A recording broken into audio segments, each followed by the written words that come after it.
So now the next speaker, Ryan Carr, was interesting because I did some research on him, and who stole my book? The first thing was something like, on the article I was reading was, the aggressive Ryan Carr purchasing 250 square foot home, and I thought they must have missed a zero.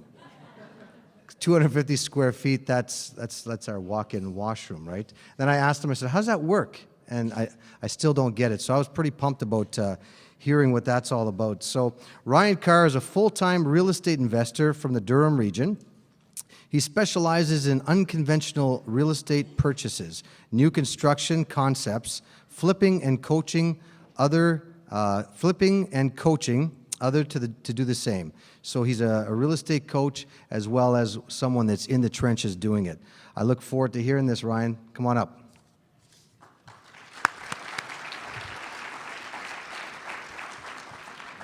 Thank you. 2 waters, fist bump. All right.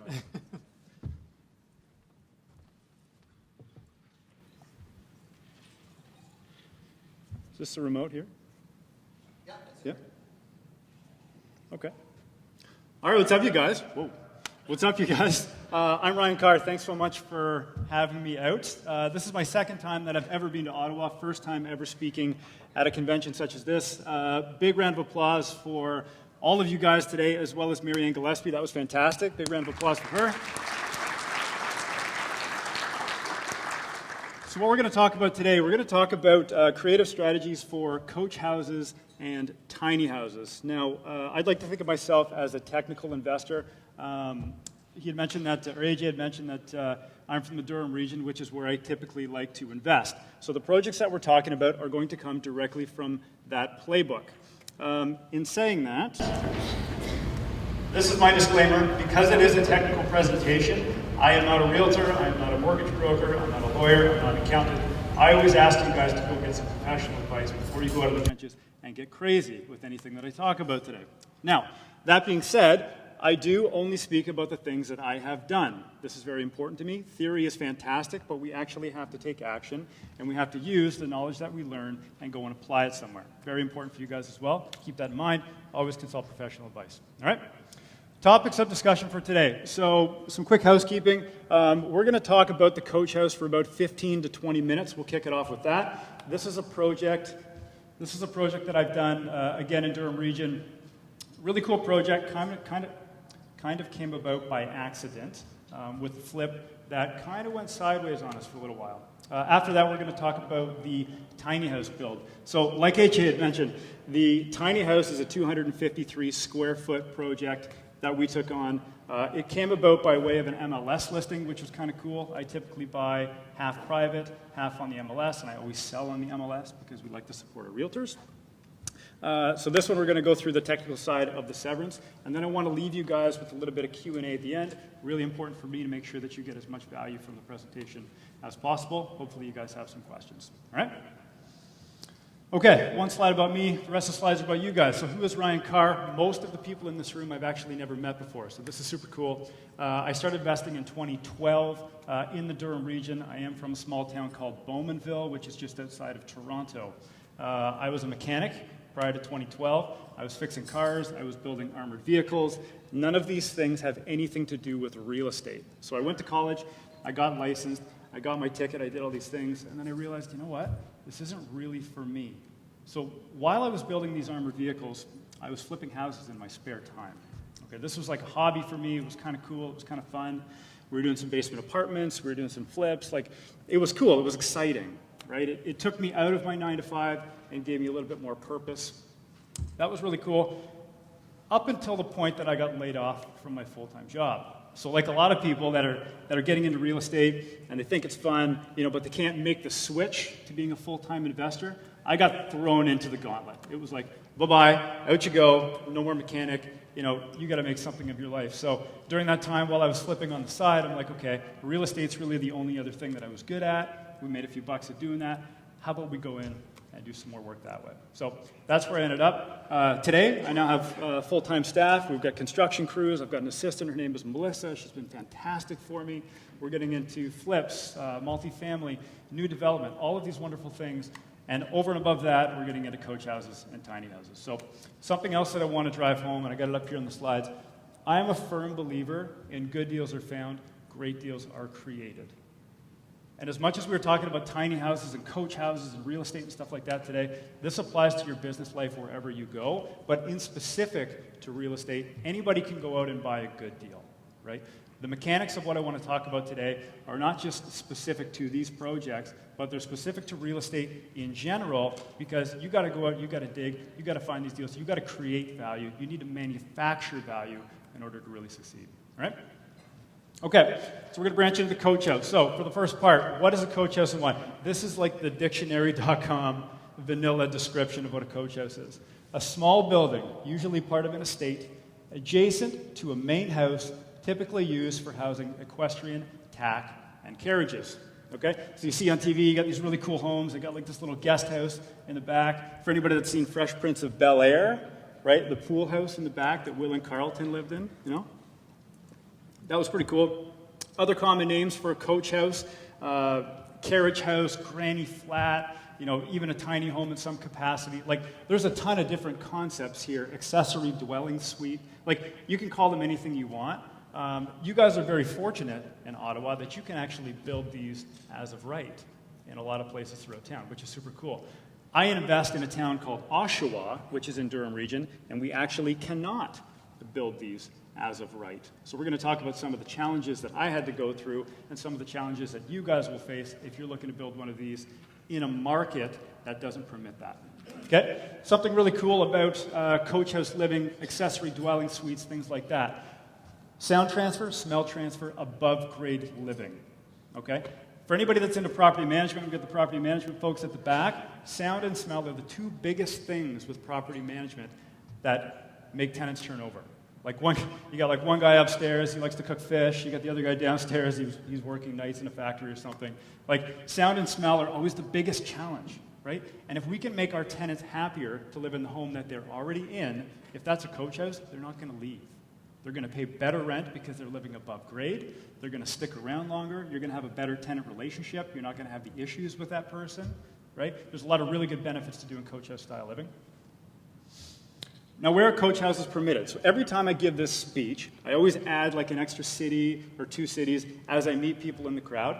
So far, Peterborough, Midland, Clarington, Markham, Toronto, Cobourg, and Ottawa are the only places that I've heard that we can actually do these as of right. So you guys are really, really fortunate here because you don't have to fight for things like this. I did a little bit of Googling before I came out, and these are getting more and more common. So has anybody in the room actually built a coach house before? Sweet.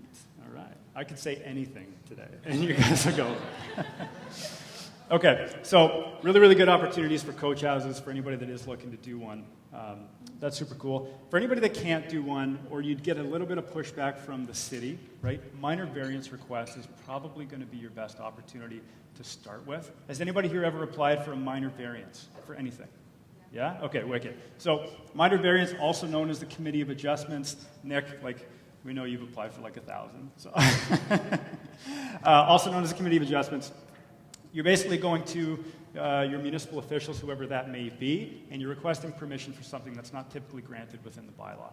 Coach houses, 9 times out of 10, will fall within that. Again, in Ottawa, you guys are very lucky.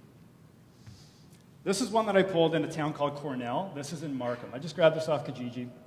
You can see it's a detached garage structure with living quarters up above. This is a very common type of coach house, if you will. This one stands about, I think it's about 400 square feet. And it's currently renting for $13.75 plus utilities. It's pretty good, right?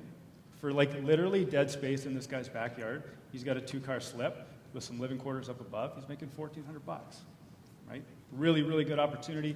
Completely separated from the main house. So maybe you want to be, maybe you want to be the person living in the main house, but you don't want somebody living underneath you. That's a great opportunity to keep your lifestyle separate, but still have that extra income earning potential in the back. Okay, so we're going to get into some technical stuff. What do you do when the city says no? So the one that I built in Oshawa, I'm going to show you a quick picture of it here.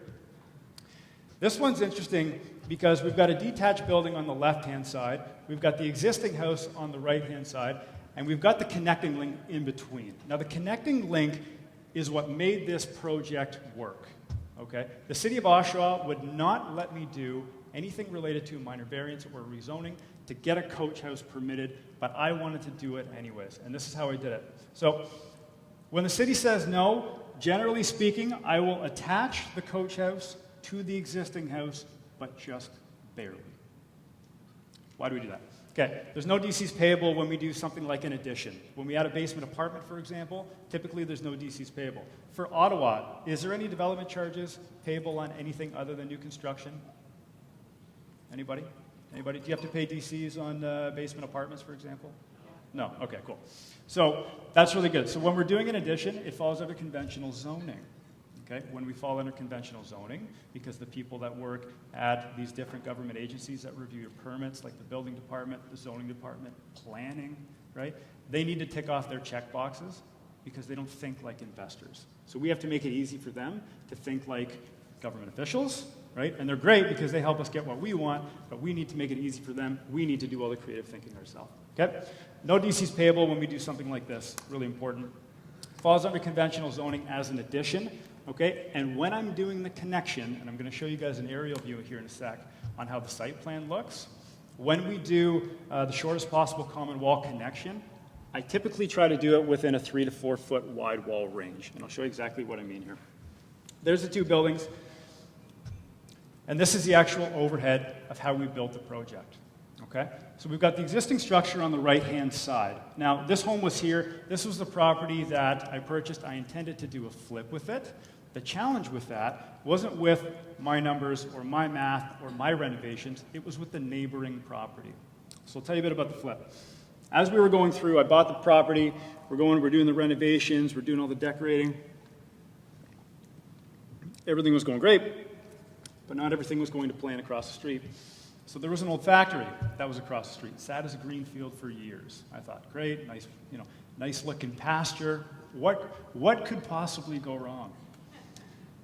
2 weeks before we went to list this house, the house that I was doing, backhoes move in, bulldozers move in. I'm like, okay, something's up, something's going on. Some rezoning signs go up on the main road. I'm like, oh. They start ripping up the foundation from this old factory. They're pulling out foundation. They're pulling out rebar. It looked like somebody took down a prison. So I'm looking at the kitchen window of the house we did, and there's a mountain, like literally a mountain of dirt, rebar, garbage, old machinery. Like, oh my God, it was horrible. So we couldn't list the property at that point, right? Buyers were coming in. They're going like, I don't want to live next to the dust. I don't want to live next to the dirt. What's going on over there? They were building like a 12-story condo or something, right? So it was never going to work. I was forced to hold the property. Like a lot of us know, single-family homes don't really carry, right, when they're being rented out, depending on what you pay for them. So I had two choices. One, take a loss, which I didn't want to do. Two, or three choices. Rent it as a single family for a little while until construction subsided, which it still hasn't subsided today. And three, get creative with the parcel that I had. Okay? Now this parcel here is actually a 40 by 140. So I had lots of depth, not a ton of frontage, but lots of depth. So I got to thinking, okay, what can I do with this property that's a little bit different than the norm, right? How can we think differently about what I'm working with? Because not only is the property a bit different in terms of layout, but it also only had a 5-foot basement. So I couldn't do a basement apartment. So for me, the coach house was born. We did an addition off the back. What you see here is what we had proposed to the city. They said, yeah, absolutely. You can't build a detached structure, but, you could connect it. So I'm like, okay, that's what we did. So we connected it with, it turned out by the time we were done to be about a 6-foot hallway because we added a utility room in there. But this is a really good way to get around some of the different municipal problems when trying to plan a coach house. Okay? This is the floor plan inside. So you can see the connecting link would be the entryway into the property. You make a hard left, and we're going into living room, kitchen, open concept space. 2 bedrooms at the back with the Jack and Jill bathroom in between. This is about 850 square feet. Okay? Again, the really important thing in that link, in order for us to get our permits, was the way that we connected it. So as we built the coach house, okay, we actually built it as a single-family home. In Oshawa, which is where I invest, you can't actually build an addition with a second suite in it without them charging you development charges. That sometimes runs $20,000 to $25,000, $30,000 bucks. which is a lot of dough, right? That would crush the project. So in this case, we had to build it as an addition. We had to leave the kitchen sink out. We had to close the permit. We had to then go back 1 day later, open the permit, put a kitchen sink in, then apply for accessory unit status. That's how you get around certain things like that. I suspect Ottawa could be the same way, but again, you got to talk to your planners to find out. That's a really good tip on how to save development charges if you run into that situation. Okay? Couple pictures of us actually building the property. Has anybody in here done new construction? Just quick show of hands. Who's done some new construction? Maybe 20, 30% of the room? Okay, cool. So some pretty simple stuff here. Dig a big hole, fill it with concrete, build a house on top, right? You can see here we've poured the foundation. This is the perimeter to the property. It's a slab on grade, so there's no basement underneath it, which is kind of cool. No wet basements ever, which I'm a big fan of. Over here, this is when we boxed it out. We started framing it, 2x6 construction, all freshly insulated, modern wiring, modern building code, da-da-da-da-da, right? Over here, this is when when we got closed in, actually. So we're fully sheeted. The roof is on it, almost weather tight. We still had some windows to go. And again, this is actually something I did.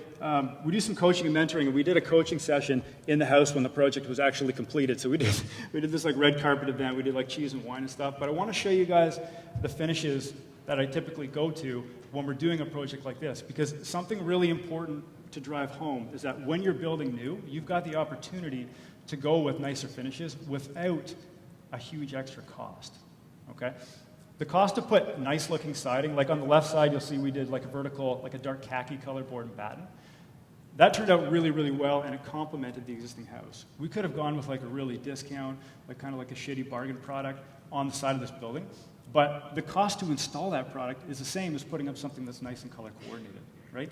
We did a nice resin stone up around the doorway with a full glass panel door. At this point, because we're all new construction, we're fully open. We can do anything that we want, right? You might as well add a little bit of character to it now while you have the chance, because tenants are going to appreciate it moving forward. You're going to reap the benefits of the cash flow. Okay? That's the coach house build. Any questions about the coach house build before we move on to the tiny house build with respect to zoning, construction, anything like that? Any questions? Yeah. Yep. Sound and smell transfer. So I wanted to have the effect of a coach house, right, as best as we could possibly get it in the area that I was investing. So because the door is way in, when you actually see it in the flesh for real, you walk in, it's this really neat little niche, right? It almost feels like it's your own house when you walk in that way. If we had have gone flush to the exterior of the building, and I'll pull it back.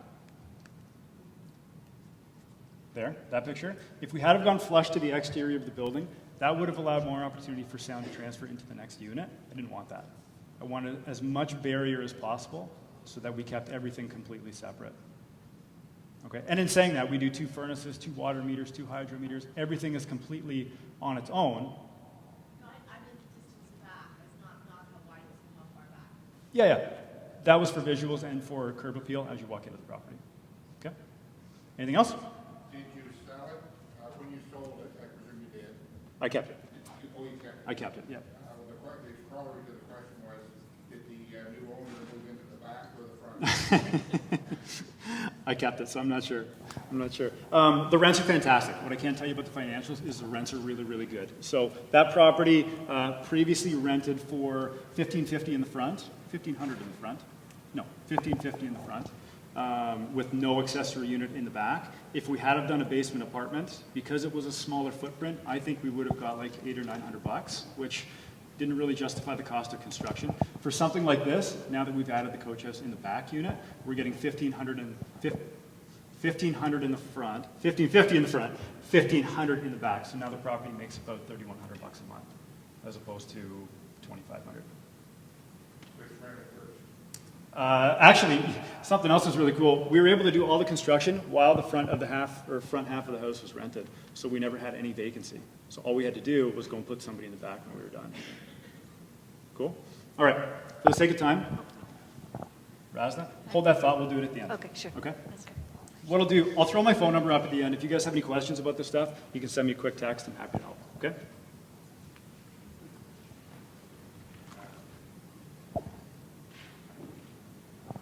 Okay, the tiny house project. So the tiny house, again, 253 square foot house. Like AJ wasn't lying. People have bathrooms bigger than this house. Seriously, it's super small. It's super cute. This property here, you can see we got a main house on the left, and then we got this like garage-looking thing in the back. This was the picture that I had seen when it came into my email, and I'm like, okay, just looks like your standard, 2-bed, 1-bath house, whatever, with the detached garage. But what was really unique about this project is that it had 2 municipal addresses. So we're going to get into that in a second. What is a tiny house and why? So the Wikipedia vanilla description. The tiny house movement, also known as the small house movement, is an architectural and social movement that advocates living simply in small homes. Okay? Now, what I want to drive home about this presentation today related to the tiny houses, I'm referring to houses that are actual real houses on foundations with a tax roll number, municipally serviced, like a fully permanent home. Okay? There's a lot of different ways that we can do tiny houses. On trailers, Winnebagos on pieces of land. What we're talking about today is like real deal house. Okay? Benefits of the tiny house. This is strictly a cost play for a lot of people that want to live with less. Okay? The CEO of IKEA came out a couple years ago and he said, people don't want stuff anymore. People don't want stuff. And this guy is in the stuff business, right? That's all they sell. There's trinkets and plates and cutlery and all this stuff, right? That's all they do. And he says people don't want stuff anymore. So the tiny house movement is definitely out there for those who want it, okay? Lower cost of living, maintenance, overhead, and utilities. So again, to do a roof on a tiny house, you might be like $1,000 bucks. To do a roof on like a mini mansion, you could be 10 G's, right? So for the people that want to live simply, they want to go lower on their cost of living, they want to maybe have more experiences in their lifestyle as opposed to being debt poor on their home, this is for them. Okay, I want to get into some economic perspectives and some challenges with the tiny house living concept. So as trendy and as cool and as fun as they are, and they're out there in the market, and people think like, why can't we just have like 500 tiny homes in a subdivision somewhere? The economics can dictate otherwise. So we're going to break that down for you guys. We're going to see exactly why there's some challenges with that, and then we're also going to talk about how we can actually make it work. Okay, I'm glad that there's some government officials in the room. There was some people asking earlier about, how do the tiny houses actually work? How can you put them on parcels, things like this? We're going to talk about that. We're going to uncover the truth. Okay, conventional zoning often restricts minimum footprint. So where I invest, you can't build anything smaller than 400 square feet. Does anybody know the minimum for Ottawa? Anybody? Nick, do you know what the minimum house you can build in Ottawa is? Minimum square footage? No? Okay. So it's probably somewhere higher than 400 square feet. Okay. The challenge with building something smaller than 400 square feet is you got all these other costs that are the same, whether you build 200 square feet or 22,000 square feet. The costs are the same. Okay. We're going to break that down right here. Who's got a calculator on their phone? Your phones are out. Who's got a calculator? Can you help me out?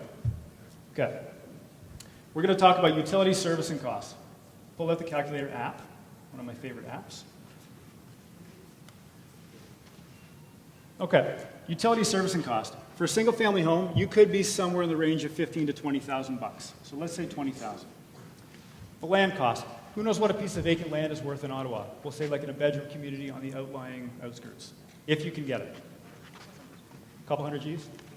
250? Okay. Add 250. The legal expenses to transact that, 1.5% closing costs. Add 5,000 bucks. The development charges payable. From what I understand in Ottawa, they're about $37,000 per unit. So we're going to add 37,000 of that total as well. If we're going to flip that tiny house, we're also going to have realtor commissions, somewhere in the neighborhood of 10 to 15,000. Let's add 15,000. You're going to have HST. There's an HST input credit, but you're going to have an HST consequence at some point. We're going to add 10,000. We're going to have carrying costs to build this tiny house. That could be somewhere in the neighborhood of 10 to 20,000. Let's say 15,000. So now we've built the house. Oh no, we haven't even built the house. To actually build the house, we got to bricks and sticks, right? You could be somewhere between 75 and 125,000 to build that building. Let's say 75,000. What's our subtotal for building a tiny house in town? I believe it's at 222 right now. 222? Can't be. The land cost?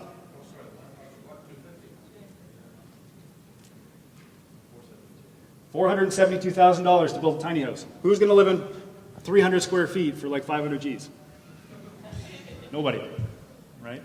Nobody's going to do that. That is the problem with tiny houses. As cool and as trendy and as fun as they are, the economics don't line up. Okay? So how do we make them work? This is going to be a trickle-down effect using government subsidy. Typically speaking, it's got to start from the top and work its way down to the investor. Investors aren't going to take this project on because it can't make money. Right? It has to be a government initiative. It has to be subsidized. It has to come from the top, and it's got to work its way down. Very, very important. So for any city councilors here that want to see this stuff, you got to push for rezoning applications. You got to push for development charge rebates. You got to push for things that are going to help the builders allow the consumer to actually afford these products. Like, you got to get the cost way down. Nobody's going to live in this for $400,000 to $500,000. Okay, really important. We got to allow multiple dwellings on one parcel. So what do I mean by this? If we have land costs of $200,000 to $250,000, okay, when we break that down, if you can put 2 tiny houses on one parcel, we just shaved $100,000 off the purchase price. If we can service the property with 1 water and 1 sewer connection that's maybe upsized a little bit and service both houses off of that, we've just cut our servicing costs in half. So we've shaved $100,000 off of our land. We've shaved $7,500 off of our servicing. If we can use development charges payable to the parcel of land as opposed to per the dwelling, we've shaved maybe $10,000 or $15,000 off of that as well. So as we start to deduct these costs and deduct these fees back, tiny houses can become more and more viable. Now, the only opportunity otherwise in rural areas is basically building trailer parks. Okay, so the term trailer park seems like a dirty word and things like this. It's not a dirty word. It's just not trendy yet. Okay, so for anybody that's heard of like vacation trailers on lakes where they've got a big, 50-acre parcel of land, and there's lots of trailers there, and people are enjoying the waterfront, but they're living in essentially mobile homes, this is the opportunity for tiny homes to come in and come back to the forefront of the market. All right, so the tiny house that I actually built. We're going to get technical again. I want to show you guys how I did this one. This came by way of a severance. This was a parcel of land that actually had 2 houses on it, one being the tiny house, one being the main house here. You see that big white dwelling on the left. I've highlighted in the bottom for you guys the real driver behind how this whole thing works. So note, property has 2 municipal addresses, 96 and 98 Quebec Street. It also has 2 separate water and sewer bills. So I saw this when it came through. What really sparked my mind was that it was a 72 by 122 lot. For me, as a builder, I'm thinking, okay, I can cut that lot in half. I can build 2 homes. Now, the challenge with this, and I didn't know up front, but the challenge with this was that it was in a conservation area. So I actually couldn't sever the lot. So where a lot of builders would leave that, I dug a little bit deeper and did some detective work. I'm trying to think, okay, what is my highest and best use for this property? How can we be creative with it? Good deals are found, great deals are created. How can I create value from this? Okay, this is exactly how we did it. So again, here's the parcel itself. You got the tiny house on the right, you got the main house on the left. The tiny house on the right was something that was really cool. It was going to be like a trendy, neat project to take on. The house on the left was just a straight flip. Just go in, clean it up, sever the land, sell that one off. Here it is on Street View. This was back from 2009. Part of my archive research, I had to go back and make sure that this house did actually exist, like from days and days and days gone by. I wanted to make sure that A, there was somebody living in it, which there was. I'll show you guys a picture. It's pretty funny. That there was somebody living in it, and that it had been established for quite a while. Here's the backyard. Again, you got the main house on the right, you got the tiny house on the left. You can see the second roof peak on there. That was actually an addition at one time. So, like the main house, I think it was like 200 square feet, and then they put on like this great big 53 square foot addition that housed a bathroom. I don't know if it was like an outhouse or something that they connected, but like, it was pretty funny. So this was the inside of the tiny house. So this was cool for me. I like to do fix and flips. I like to take things and make them cool and fun and on point. So inside this house, I went in for the tour. I was with my realtor. Went in for the tour, and it was like super shitty, right? They got like all this glue up the wall. I don't know if there was a backsplash there before. On the right side, you've got like this old crunchy bathroom. And the house was actually so small that I couldn't get a full-size photo of any of the rooms, right? Because like, it just doesn't pan that far. The tenant that was there, he was holding up his bed sheet, which was his curtains, with a fork that was stuck in the trim. Like, this was the kind of house that this was, right? So after I did the tour, and I went through, and I saw that we could fix it up. I saw that we had two living structures, so to speak. Here, this guy was an interesting character that lived in the tiny house. I went and I did a little bit of detective work. Okay, this is where I was able to find value in this property. What you guys see here is an aerial shot from a zoning map. In Oshawa, we've got this zoning map tool. It's interactive. It's almost like a digital survey where you can go over it. It's called the GIS. Do you guys have that here in Ottawa? Yeah? Oh, yeah? Okay, cool. So in Oshawa, we have that also. And this is what I pulled up. So you can see we got 96 Quebec on the right, we got 98 Quebec on the left, but no part line in between. So at some point throughout the period of history, and we dated this house back to somewhere in around the 1940s based on the newspapers that we pulled from the floorboards.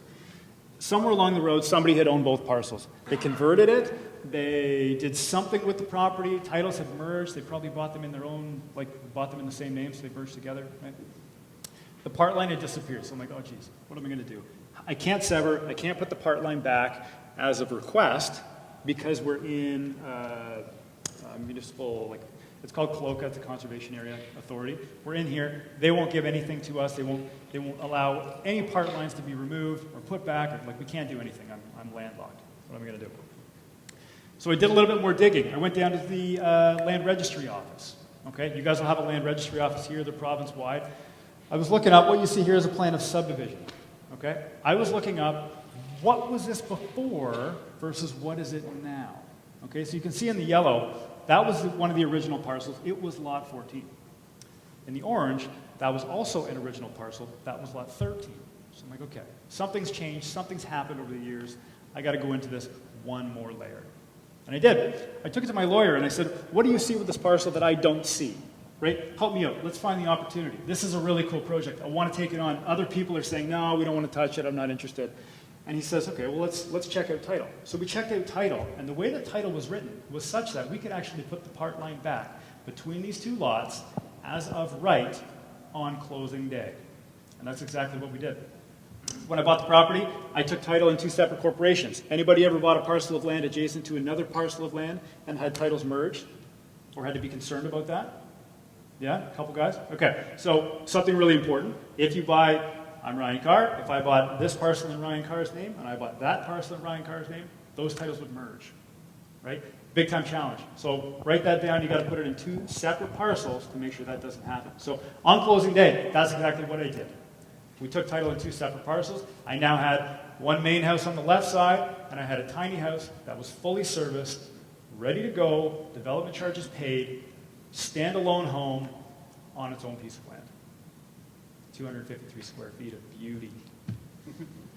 This is inside the tiny house. So we've got the technical perspectives on it. I want to show you guys a little bit about the floor plan.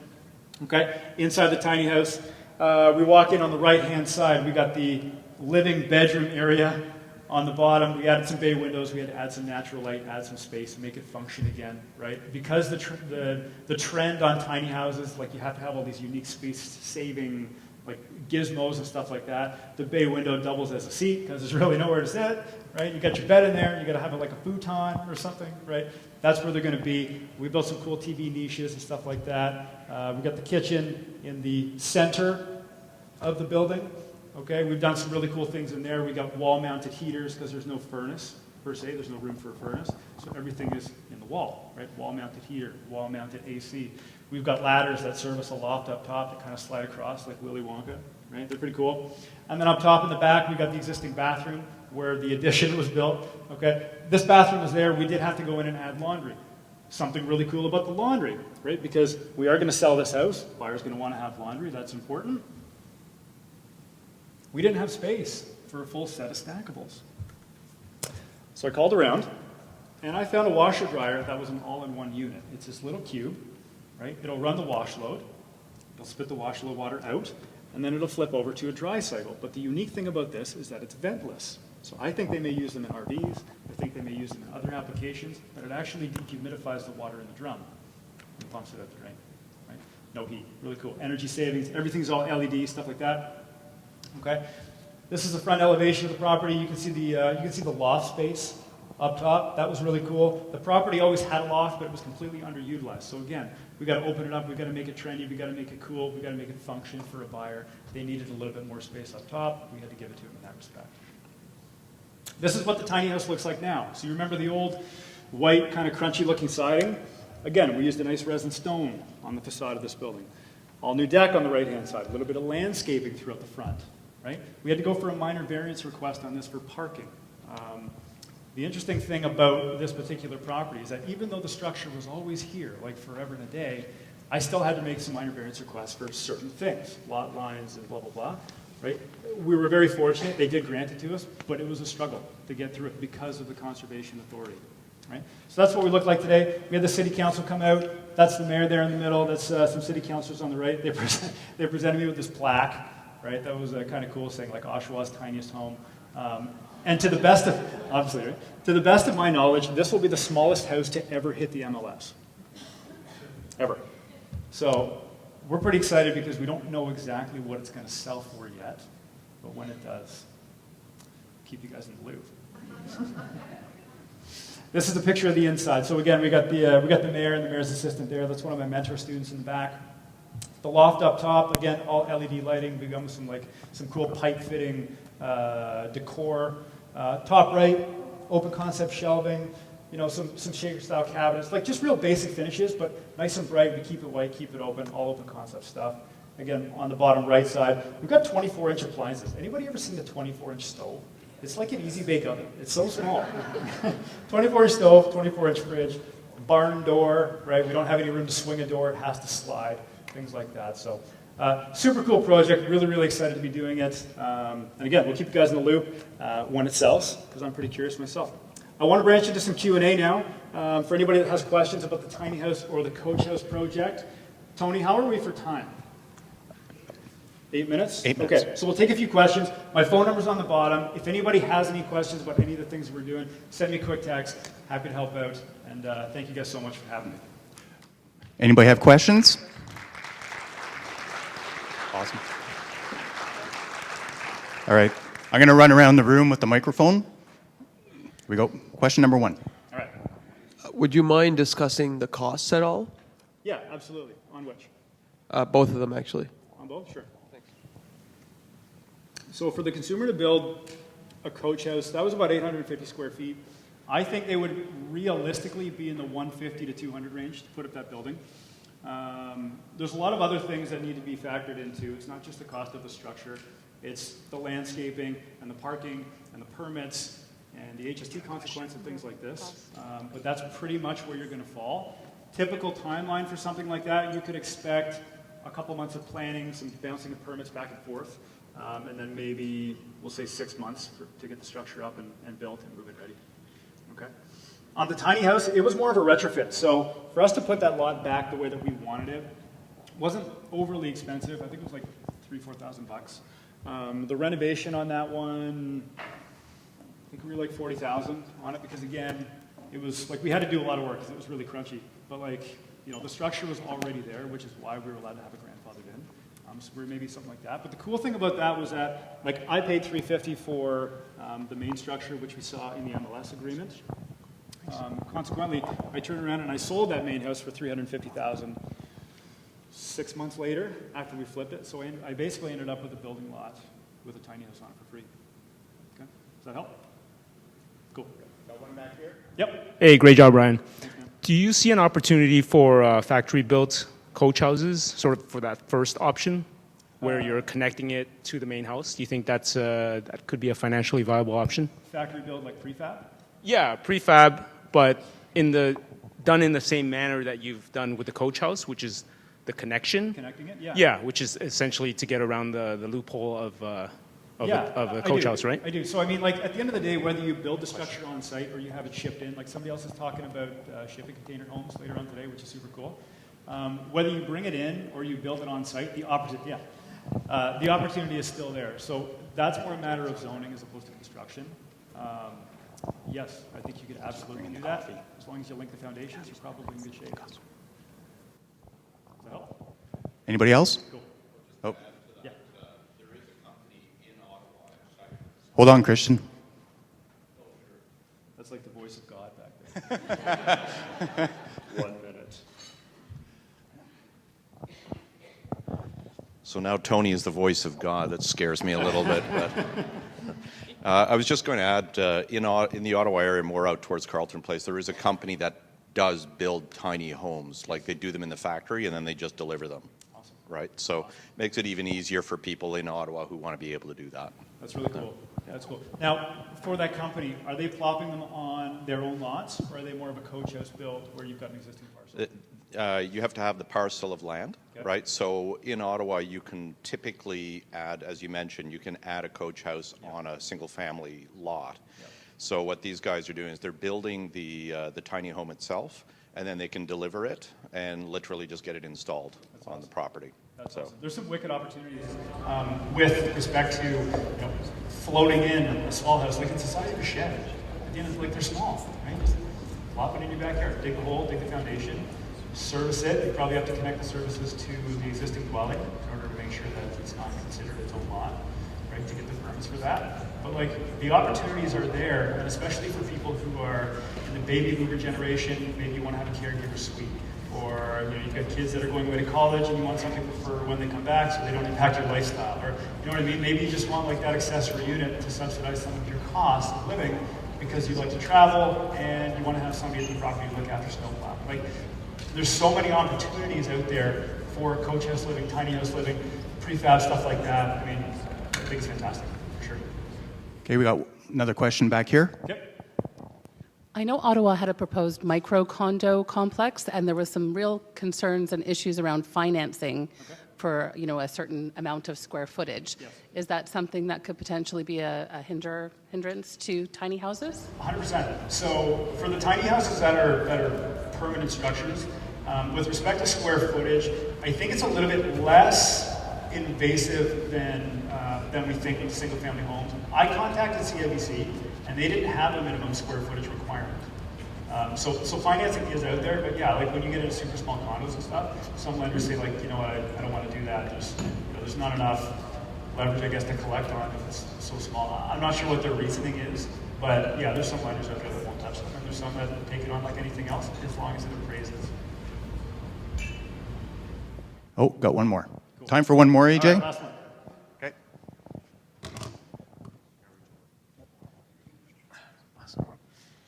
Thank you. I was just wondering about the coach house. Yeah. When you were going to list the house, what were you going to list it at? I never was. You never were? I never was. What was So the value of it the value? after, like, post-renovation? So I'm still waiting for my appraisal to come back. Right now that we have tenants in, I just finished that in December. So I'm still waiting for my appraisal. But like, Expect to get back here. yeah, I would expect that it would appraise comparable to, we'll say, like a bungalow with a nice basement apartment, somewhere in there. And if we get any upside lift, I think that's amazing. I think the biggest thing to realize, though, when we're thinking creatively about deals, right, is like I was able to buy that house cheaper than anything else on the market because it had a 5-foot basement. Right? So yeah, you might have paid a little bit more to put the structure up as opposed to putting in a second unit down bottom, right? But when you're able to buy properties that other investors aren't looking for, that's where the opportunity comes from. Now I'm getting better rents than a basement apartment, right? It'll be a balance, it'll be a trade-off. Does that help answer your question? Yeah, cool, thank you. And remember, we're going to have a Q&A at the end of the day. Ryan will be part of that. So if you have any more questions or you think of anything else, definitely can ping on him at that time.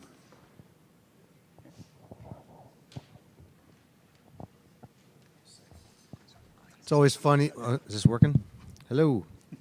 Hello. Talking to mine. So yeah. He's got the height, so we're good. I always laugh when Tony and Sue say, "Is it okay, AJ? It's not my show. I'm hired help here. I get free coffee all day. I'm good." So thank you, Ryan. That was excellent. The quote that give a round of applause here. Thanks, guys.